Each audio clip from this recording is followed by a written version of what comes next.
6 வருஷமா படம் எடுத்துட்டு இருக்கிறோம் இதுக்காக தான், வேற எதுவும் கிடையாது. இந்த படம் மட்டும் எடுக்கலன்னு வச்சுக்க அவ்வளவுதான். ஒட்டுமொத்தமா வந்து இவர்கள் எல்லாரும் புரட்சியாளர்கள் தான். நாங்கள் தான் உங்களை வாழ வைத்தோம், நாங்கள் தான் உங்களுக்கு சோறு ஊட்டணும், நாங்க தான் உங்களுக்கு எல்லாமே கொடுத்தோம். இதுதான் தொடர்ந்து இருந்துட்டு நீங்கள் இல்ல நாங்கன்னு சொல்றதுனால தான் உங்களுக்கு பிரச்சனை.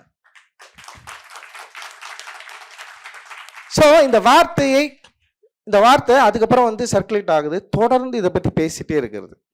தொடர்ந்து எந்த நிகழ்வாக இருந்தாலும் யாராக இருந்தாலும் சும்மா எப்போ பார்த்தாலும் இதே தான், எப்போ பார்த்தாலும் இதே வார்த்தை. ஸோ இந்த வார்த்தை தொடர்ந்து வந்துட்டே இருக்கிறதுல ஃபர்ஸ்ட் படம் எடுக்க முடியாது இந்த மாதிரி. அப்புறம் படம் எடுத்து சக்ஸஸ் ஆயிடுச்சு.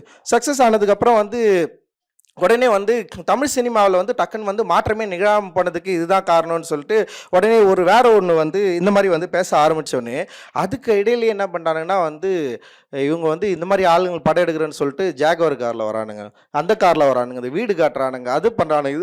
இது புரியலடா, நான் படம் எடுக்கிறது உனக்கு பிரச்சனையா, நான் உயிரோடு இருக்கிறது உனக்கு பிரச்சனையா, இல்லை நான் ஜாகுவார் காரில் வர்றது பிரச்சனையா, இல்லை நான் வீடு காட்டுறது பிரச்சனையா, உனக்கு எது பிரச்சனை? இங்கே இருக்கிற தமிழ் சமூகத்தில் இருக்கிற முற்போக்காளர்கள் எப்படி இதை பார்க்குறாங்க?